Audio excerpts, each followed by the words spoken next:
एक छोटे से गांव में रामवीर नाम का एक आदमी रहता था। वह बहुत अमीर था और अपने पैसे पर उसे बहुत घमंड था। गांव के लोग उसे पसंद नहीं करते थे क्योंकि वह हर किसी को नीचा दिखाता था। रामवीर अक्सर कहता, मेरे जैसा अमीर और समझदार कोई नहीं है। तुम सब मेरे सामने कुछ भी नहीं हो। गांव के गरीब लोग उसकी बातें सुनकर दुखी हो जाते, लेकिन कुछ कह नहीं पाते। एक दिन गांव में एक बूढ़ा साधु आया। वह बहुत शांत और बुद्धिमान था। गांव वाले उसके पास अपनी समस्याएं लेकर जाते थे। जब रामवीर को यह पता चला तो उसने सोचा, चलो मैं भी इस साधु को अपनी अमीरी दिखाता हूं। रामवीर साधु के पास गया और बोला, बाबा, मैंने जीवन में बहुत धन कमाया है। मेरे पास सब कुछ है। बताइए, मुझसे बड़ा कौन है? साधु मुस्कुराए और बोले, बेटा, अगर तुम सच में जानना चाहते हो तो कल सुबह मेरे साथ खेत में चलना।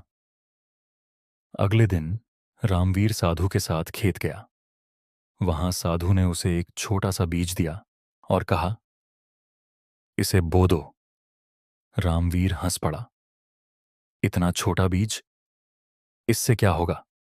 साधु ने शांत स्वर में कहा, बस बो दो। रामवीर ने बीज बो दिया। कुछ दिनों बाद उस बीज से एक छोटा पौधा निकला। धीरे धीरे वह बड़ा पेड़ बन गया और उस पर फल लगने लगे। साधु ने रामवीर से पूछा, बताओ, इस छोटे से बीज में इतना बड़ा पेड़ बनने की ताकत कहां से आई? रामवीर चुप हो गया। उसे समझ नहीं आया कि क्या जवाब दे। साधु बोले, जैसे इस बीज में बिना घमंड के इतनी शक्ति है, वैसे ही इंसान में भी शक्ति होती है। लेकिन घमंड इंसान को अंदर से खोखला बना देता है। तुम धनवान हो, लेकिन तुम्हारे अंदर विनम्रता नहीं है। रामवीर को अपनी गलती का एहसास हुआ। उसने सिर झुका लिया और कहा, बाबा, मुझे माफ कर दीजिए। मैं बदलना चाहता हूं। उस दिन के बाद रामवीर ने अपना व्यवहार बदल दिया।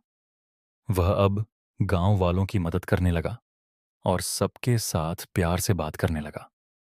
धीरे धीरे लोग उसे पसंद करने लगे और उसे समझ आ गया कि असली सम्मान पैसे से नहीं, बल्कि अच्छे व्यवहार से मिलता है।